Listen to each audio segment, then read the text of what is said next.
Vecna has killed 75 people. And that's just people, he's killed 20 animals as well. The dude is a stat padder. So I'm going to rank the top 10 Vecna kills. Let me know down in the comments whether you agree with me or not. Before we get into it, my name's Joe, and if you love Stranger Things, make sure you hit that follow button. At 10, I've gone for all the kids in Hawkins Labs. It is brutal when we see the flashback scenes of all their bodies scattered throughout the Rainbow Room, but because we don't actually see their deaths on screen, that is why I've given it number 10. At 9, I've gone for Patrick McKinney as he becomes the third gate above Lover's Lake, and although this is absolutely brutal as it's one of Vecna's curses, it's the third time we see this during season 4 and it doesn't hit the same as the first 2 kills. At 8, I've gone for the Wolfpack soldier that gets the I am Groot straight through the chest during Vecna's season 5 walkout scene. It is brutal, it looks sick.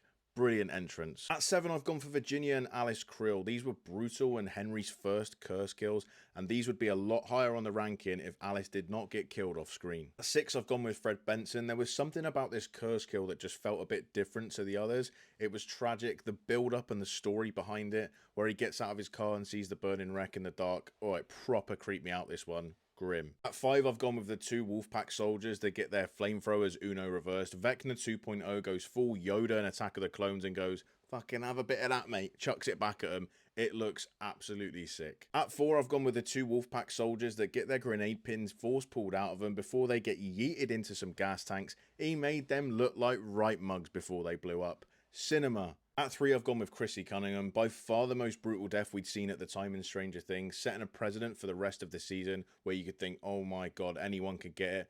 Joseph Quinn's acting during Chrissy's death scene as well is incredible, and I'm pretty sure just that scene alone is the reason he's been so busy with work. This was grim.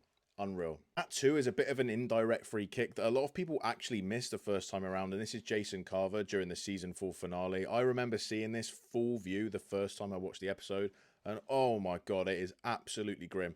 I rewound a few times. I can't even show it on here. It is so gross. And don't get me wrong, Jason was an arsehole and a bully, but his reasonings for going after Eddie were completely valid in my opinion. He thought Eddie had brutally killed his girlfriend and was just going after anybody that had any association to do with him.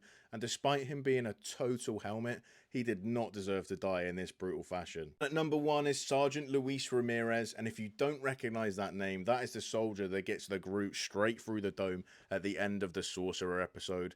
There was no need to kill that man like that. He was the last soldier alive, crawling along the floor after you've already decimated the rest of the camp. He just did that for the fun of it. That is Vecna at full Vecna. Gross.